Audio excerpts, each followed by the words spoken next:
네, 뉴제스탁 일기예보 이어갈게요. 뉴제스탁의 문호준 팀장님 함께합니다. 안녕하세요. 네, 안녕하십니까. 네, 안녕하세요. 안녕하세요. 마스크 하고 다니시죠, 요즘은? 그럼요. 네. 그 지금은 식약처에서 얘기하고 있더라고요. 네. 마스크가 사실 좀 비싸요. 네. 비싼 거는 뭐 3,000원, 5,000원 이렇게 하는 것도 있고. 네. 아깝다고 네. 이거 빨아서 말려서 다시 쓰면 효과가 없대요. 없대요. 네, 없대요. 그렇게 전 하지 마시고. 안 빠니까 괜찮아요. 안 빨고 그냥 계속 쭉 쓰는 것도 아마 네. 효과가 없지 않을까 싶습니다. 아, 그렇죠. 네. 알겠어요. 마스크 꼭 하고 다니시고요. 네. 좋은 걸로 하고 다니죠. 그러니까요. 네. 아끼지 말아야 해요. 이런 거에는.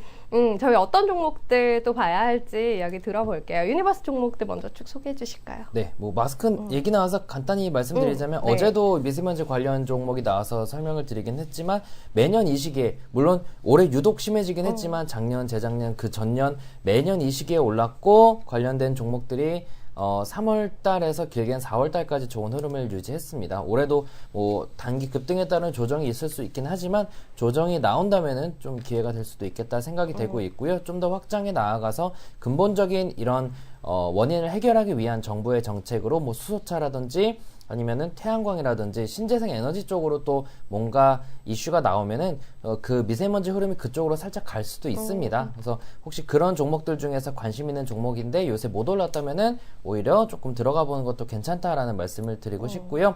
오늘 1등 종목들 한번 같이 살펴보도록 하겠습니다. 가장 먼저 코스피 중대형에서는 한전 KPS가 나왔고 밑에 보면 한전 기술도 나왔습니다. 양 종목 다 어제 굉장히 많이 올라간 건 아닌데 수급이 좀 들어오는 모습 같습니다. KPS는 기술적인 흐름에서 전고점을 최근에 돌파해주는 모습 보여주고 있고요. 장기적으로는 저점에 위치해 있습니다. 일단 올해 예상 영업이익이 전년 대비 조금 감소할 것으로 예상되지만 전년도 일회성 비용이 있었다라는 점을 제외한다면은 올해 그래도 실적 영업이익은 한 15%대 증가할 것으로 기대된다라고 하고 있습니다.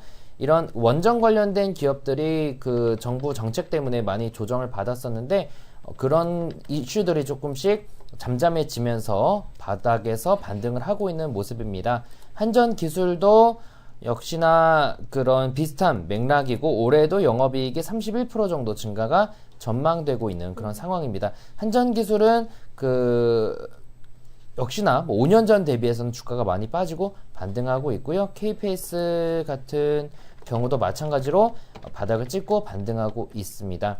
그 다음 TCC 동향은 얼마 전에도 나왔었는데 특별한 이슈가 있기보다는 지난해 영업이익이 전년 대비 111% 증가한 철강 기업입니다. 실적 개선과 함께 수급이 들어오면서 반등 추세 이어나가는 것 같고요. 네. 모멘텀 끊기기 전까지는 보유 가능해 보입니다. 그 외에는 파맵신을 비롯해서 이런 제약, 신약 관련 종목들이 많이 나오고 있는데 이거는 연초부터 제가 지겹도록 말씀드리고 있습니다. 올해는 과거 화장품이나 게임 종목 중에서 몇 프로, 10배 이상 이렇게 급등한 종목들처럼 올해는 중소형 신약사들에서 많이 나올 거고 그 시작점은 중국에서의 국내 중소형 신약사들에 대한 뭐 기술 이전 혹은 뭐 M&A 이슈가 슬금슬금 나오면 터지는 종목들이 분명 나올 겁니다. 지금은 어떤 게 100% 터질 거라고 말씀드리기 어렵지만 뭐 한두 개 터지면 따라서 올라갈 가능성이 높고요. 파맵신 같은 경우는 국내 최초 항체 신약 항암제를 개발 중인데 이번 달에 교모세포종 뇌종양 치료제인 타니비루맵의 미국 임상 이상을 네. 시작할 것으로 기대된다라고 합니다. 그래서 전고점 돌파 시 조금 더 강한 상승 기대해 볼 수 있겠고요. 에코마케팅 요새 자주 나오고 있는 종목이죠. 지난 2월 27일부터 모멘텀이 강해지기 시작했습니다. 그전에는 11점, 40점대였다가 갑자기 98점으로 올라갔고 2월 27일이면은 요때인데 이때부터 상승을 좀 시작했습니다. 네, 그래서 역시나 이 종목도 수급이 끊기기 이전까지는 보유 가능하겠고요. 투자 관점에서는 전고점 14,800원 이상에서 접근 가능하겠습니다. BP도 DKDND 좀 이따 보겠고요. 신세계 인터내셔널 역시나 실적 잘 나오고 올해도 영업이익이 44% 정도 증가 전망이고요. 신제품에 대한 기대감이 있겠고요. 휴젤 얼마 전에 추천드렸던 종목이죠. 바닥권에 있고 지금 올랐는데 이제 무릎 정도에 있습니다. 지난해 부진했던 실적 올해 회복 기대감이 있습니다. 바이넥스는 1월 제가 초에 추천드리면서 그때 방금 말씀드렸던 올해 신약사들의 기술 이전 이벤트가 강할 거다. 그중에서 바이넥스의 가능성이 크다라고 말씀드렸는데요. 이때 추천드렸을 겁니다. 한번 오르고. 그리고 나서 사실 큰 변화가 없다가 어제 오르는 모습 보였는데요. 오랜 기간 쉬어가긴 했지만 이런 계단식 상승을 충분히 기대할 수 있는 종목입니다. 셀루메드 같은 경우는 이제 반월상yon 골 대체제라고 하네요. 네. 이게 이제 무릎 인공 관절 이 부분 관련돼서 앞으로의 성장 기대감이 있다라고 합니다. 121선 어제 강하게 돌파해주는 모습 보였고요. 마지막 KPX 생명과학 같은 경우는 특별한 이슈는 없는데 수급이 강해지고 있다 정도 보시기 바라겠습니다. 알겠습니다. 뭐 셀루메드도 그렇고 사실 움직였던 그 바이오 제약 종목들이 증백인 종목들이 꽤 있더라고요. 네, 셀루메드도 뭐 일단 그런 종목이었다는 거는 이야기를 드리고요. 네. 어제 추천주 바로 볼게요. 서원인텍 그리고 삼진LND 이렇게 두 종목 이야기를 해주셨는데요. 삼진LND는 좀 많이 올랐다가 약간 주저앉은 상황에서 이제 편히 이야기를 드렸었는데 뭐 큰 변화 없이 마무리된 것 같아요. 두 종목 다시 한번 리뷰해 볼까요? 네, 일단 어제도 그렇고 제가 지금 시장 자체는 상방이냐 하방이냐에 대해서 그 퍼센테이지가 어느 쪽이 크게 높을지 모르겠습니다. 그 이전까지는 제가 상방에 대한 가능성이 좀 높다고 말씀드렸는데 그래서 추천드리는 종목들 요새는 좀 안정적인 거로 말씀드리고 있는데요. 어제 말씀드린 첫 번째 서원인텍 같은 경우는 접근하기에 괜찮은 위치입니다. 주가는 낮고 밸류에이션 측면에서 꽤 저평가 받아 있고 최근에 정배열 초기 국면에 돌입하고 약간 2차전지 쪽에 대한 모멘텀도 조금은 있는 상황이라서 공략이 가능할 것 같고요. 어제도 살짝 쉬어가긴 했지만 모멘텀 88점으로 외국인이 팔긴 했지만 상대적으로는 그래도 외국인이 덜 팔았다는 평가인 것 같습니다. 좋은 수급이 유지되고 있으니 추가 상승 기대할 수 있겠고요.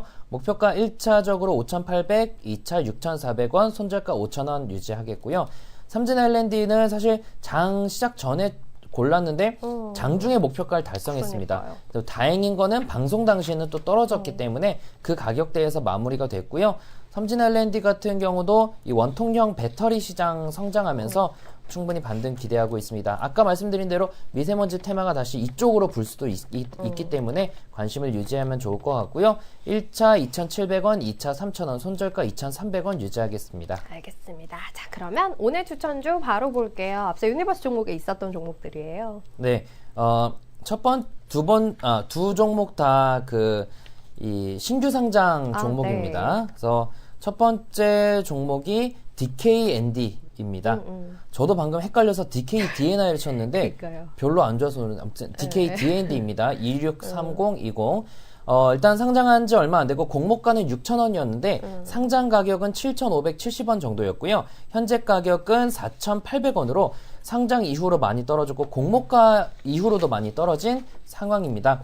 DKDND는 보신 바와 같이 상장 이후로 떨어졌다가 반등하는 좋은 패턴 보여주고 있고 이런 패턴 대부분 올라가는 모습 그동안 많이 보여드렸죠.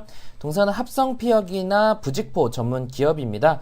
지난해에는 매출 영업이 그다지 좋지 않았지만 순이익이 138% 증가하는 등 좋은 성적 거뒀고요. 올해는 베트남 공장 가동률 상승으로 인해서 실적 개선이 더욱더 나타날 것으로 기대하고 있습니다. 뭐 큰 종목이 아니라 적은 비중으로만 접근해보면 좋을 것 같고요. 투자 시 목표가는 1차적으로 5,300원, 2차는 5,800원, 손절가 4,500원 말씀드리겠고요. 두 번째 역시 1등 종목에 있었던 비피도입니다.